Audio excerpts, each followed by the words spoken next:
Hello, this is Engineer Dan and welcome back to another engineering video. Today we're going to be learning about front wheel drive.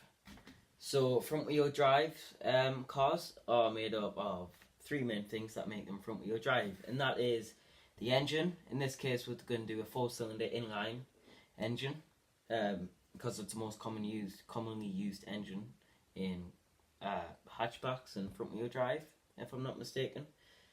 Here's our clutch or torque converter, depending on whether it's manual or an automatic transmission. Now, this whole entire setup here, this, and this, is called the transaxle.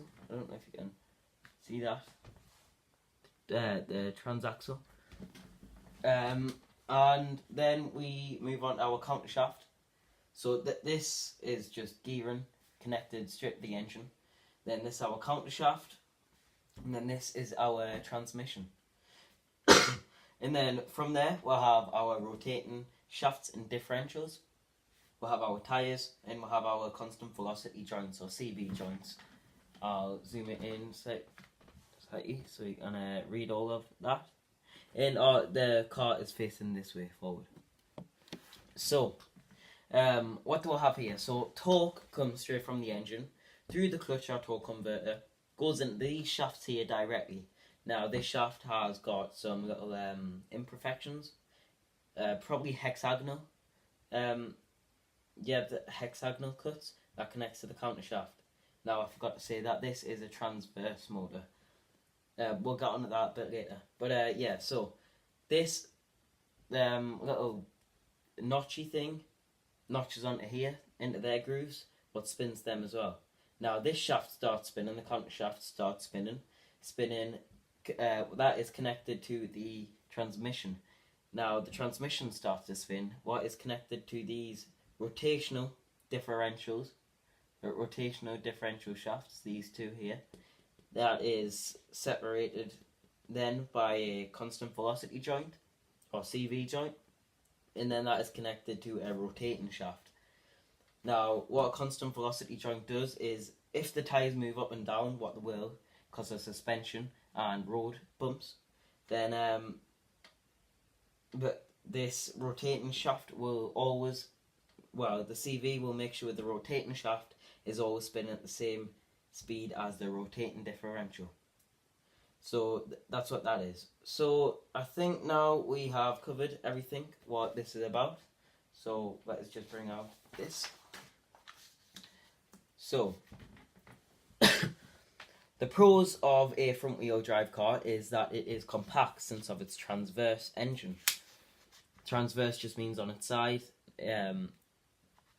Not long. This will be long ways. That is transverse ways. So just think of horizontal for transverse, meaning you can have more room for the passengers. I'll get myself in frame. More room for the passengers inside. Also, the wheels have the most of the weight on them. So I take this off again. The two wheels have the engine on it, meaning it gets more traction in snowy conditions, and that's why, I'll go on in a minute, adopted front wheel drive cars mostly because it gets more traction in dirt, snow and ice, etc. It also has thrust in intended direction, this one.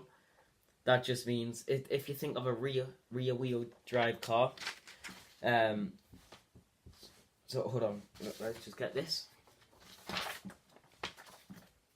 So, a rear wheel drive car has the four wheels, sorry for me pathetic drawings, and then the thrust is coming out of here, isn't it? And then these turn, so,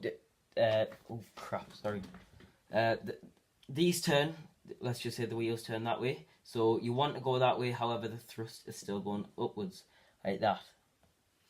So the thrust is going that way, but you're pointing it that way, meaning, the tyres at the front always gets more wear. However, with front wheel drive cars, if you're turning that way, the thrust will be turning that way. So you turn that way, the thrust will be going that way, the same direction. I hope that makes sense. So that is thrust intended in the same direction and less weight. Now you might think this looks heavier because it's bulkier. However, you don't need a drive shaft or bigger differentials. because it's all connected here through this transmission and countershafts and transaxle.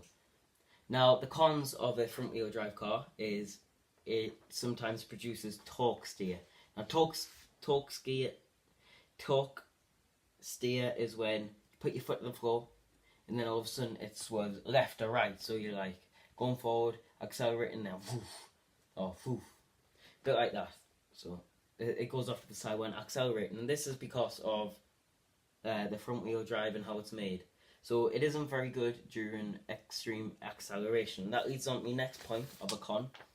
The next con is loss of grip under extreme acceleration. Now this is because of when you accelerate, everything moves backwards, putting less weight on the front wheels. Obviously, front wheels is what's delivering the power. So it loses a lot of traction under extreme acceleration. So it's not suitable for F1 cars, for example, where has to accelerate super duper fast out of and into corners. And the last point is uneven tyre wear. So the back, what the back does is a little bit of braking. What the front does is it steers, it does most of the braking, and it has all the power coming out of the front tyres. So it is extremely uneven tyre wear from the front and back. Now, where is front wheel drive commonly used apart from in everyday cars like small cars and stuff? And the answer is rally. Now, Mini, Ford and Renault have adopted the front wheel drive design just because of the extreme advantage in terms of traction. Now, that's what I was talking about before. So this was front wheel drive, how it works, what it looks like. This is the schematic of a front wheel drive car. And yeah, I hope you enjoyed. This was Engineer Dan, and I'll see you in the next video. Bye.